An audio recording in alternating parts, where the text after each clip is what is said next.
नसरापूर घटनेचा पुण्यात निषेध, बालगंधर्व रंगमंदिर परिसरातून मूक मोर्चा। आंदोलनात महिलांचा मोठ्या प्रमाणात सहभाग बघायला मिळतोय। तर मोर्चा काढण्यात आलाय पुण्यामध्ये नसरापूरच्या घटनेचा निषेध करण्यासाठी। याबद्दल आणखी माहिती घेऊयात, आपले प्रतिनिधी निलेश खरमरे आता आपल्या सोबत आहेत। निलेश,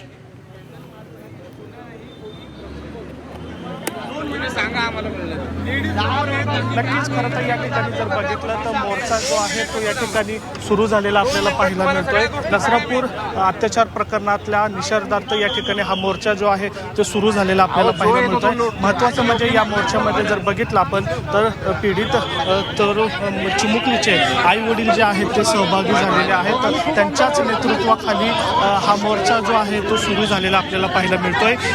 बालगंधर्व झाशीची राणी चौक पासून हा मोर्चा जो आहे तो सावरकर भवन पर्यंत हा मोर्चा पायी जाणार आहे आणि या मोर्चामध्ये अनेक पुणेकर जे आहेत ते मोठ्या संख्येने सहभागी झालेले आपल्याला पाहायला मिळतात। खरं तर या मोर्चाचं एकच मागणी आहे की या मोर्चामध्ये अनेक लोक जे आहेत ते सहभागी झालेले आहेत। या मोर्चाचं एकच जो नराधम आहे त्या नराधमाला फाशीची शिक्षा व्हावी यासाठी हा मोर्चा जो आहे तो काढण्यात आलेला आहे। खरं तर ज्या पद्धतीने अत्याचार करण्यात आला होता त्या अत्याचाराच्या विरोधात या ठिकाणी मोर्चा जो आहे सहभागी झालेला पाहायला मिळतात। मात्र या ठिकाणी जर बघितलं तर माध्यमांना चित्रीकरण करून देत नसल्याचा या ठिकाणी काहीसा प्रकार आपल्याला खरं तर या ठिकाणी ज्या तीव्र भावना ज्या आहेत त्या सगळ्यांच्याच आहेत। मात्र या ठिकाणी जर बघितलं तर अनेक पुणेकर जे आहेत ते या मोर्चामध्ये सहभागी झालेले आहेत। अहो तो मोर्चा दिवस देणार तुम्ही किती वेळ झाला ते येऊ तरी देणार पुढं आले ना आता पुढं चालू पुढं उलट चालणार आहे आणि त्याच्या सहकार्याकरता आपण त्या कुटुंबाच्या गंभीरपणे उभे आहोत। आज हे त्यांना आपण दाखवून द्यायचं आहे। तर मोर्चात महिलांनी मोठ्या संख्येने सहभाग घेतलेला आहे।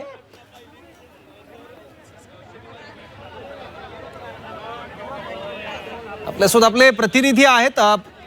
या मोर्चामध्ये सहभागी झालेल्यांच्या भावना नेमक्या काय आहेत? कारण काही दिवसाआधी ही घटना घडल्यानंतर पुण्यात सुद्धा मोठा संताप बघायला मिळाला होता या घटनेबाबत, आणि आता नेमकं काय म्हणणं आहे जेव्हा सरकारनं प्रशासनानं आश्वस्त केलंय कारवाईबाबत?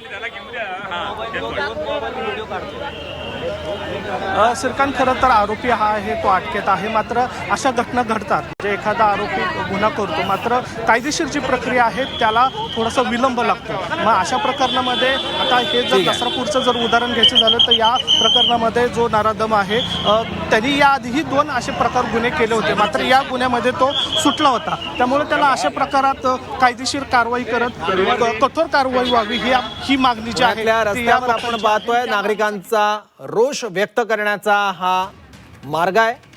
मोर्चा काढलेला आहे नागरिकांनी नसरापूर घटनेच्या निषेधार्थ। धन्यवाद या सगळ्या माहितीसाठी।